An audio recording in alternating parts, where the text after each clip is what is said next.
So first thing we're going to do is we're going to make sure that it's clear. And we're going to take off the top slide, put that off to the side, take off the spring, the barrel. Now you have your top part you're going to work with. So I'm going to take off both screws.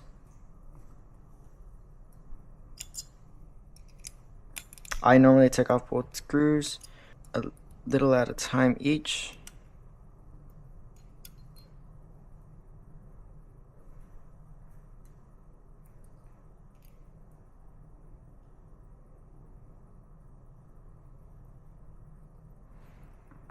And take those screws out.